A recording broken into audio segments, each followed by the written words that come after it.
It'll be 1 to go this time by. Coming to the green, buddy. Coming to the green. Let's go get him. Go, go, go. Dig, dig, dig. Go, go, go, go. Get your motor running. Head out on the highway.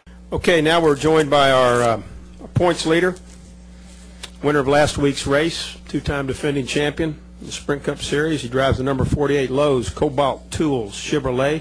That's Jimmie Johnson. Certainly has had success here at Talladega with 1 win, 4 top 5s, 5 top 10s. He sat on the pole once. Jimmie, your approach, your outlook about driving at this super speedway on Sunday? I don't know if I have one yet. We all know what we have to lose here and how tight the points championship battle is. So I'm trying not to think too much about it because the race itself changes so much that you can't have a strategy that's very well planned or that far out. You just take it as it comes. If you're in a position that's uncomfortable or you see something going on, you need to get yourself out of that position. And that's really the approach I'm going to have on Sunday.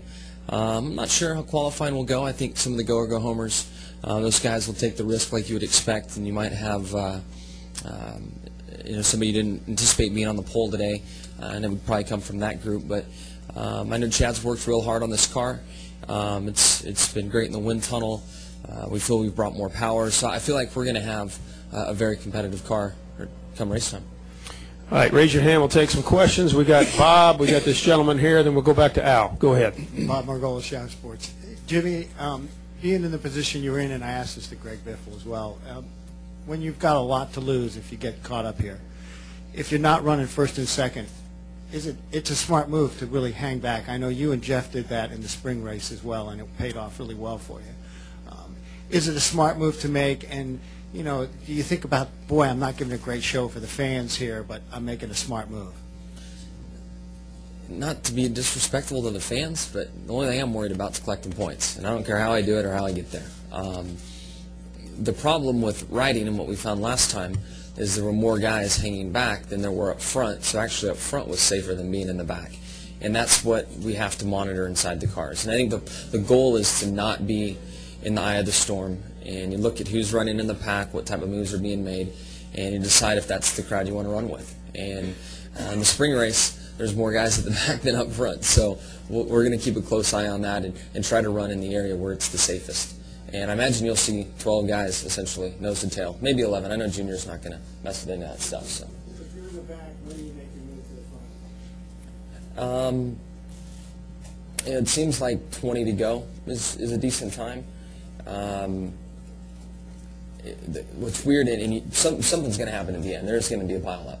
So at 20 to go, all of a sudden everybody takes off, and now you have the worlds colliding at once, and everybody's fighting for the position.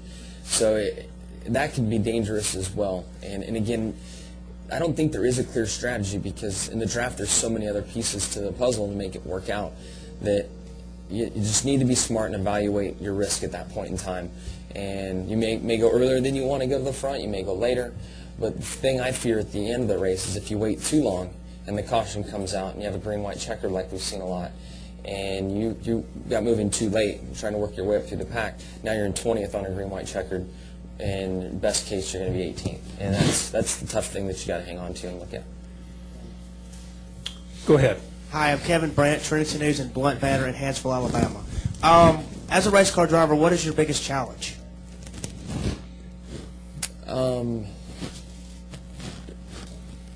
I'd say it depends on what level you are in your career, but dealing with, I guess patience would be the biggest thing that's applied to driving the car and dealing with your team and personal life and all the other things that exist. No. Perfect. Go ahead, Rusty. Rusty Ball, NASCAR Media Group. Just asking you to look ahead to next week. Lowe's Motor Speedway, you tested. You're supposed to win there, right? I wish. And since the track has been repaved, we end up competitive at the end of the race to get things right. But we've had a tough practice sessions in the past, tough tests in the past. The test that we had a couple weeks ago didn't go as we wanted to there. But I have a lot of confidence in the team, and I know when we get in the race conditions that our stuff will be where it needs to. So if it was the old track and rough and nasty and abrasive, I'd feel real confident about it. But right now I think of it almost like I would Texas. I mean, I've won there, but it's still a very challenging track, and I don't know where we're going to be, and I just got to show up ready for anything.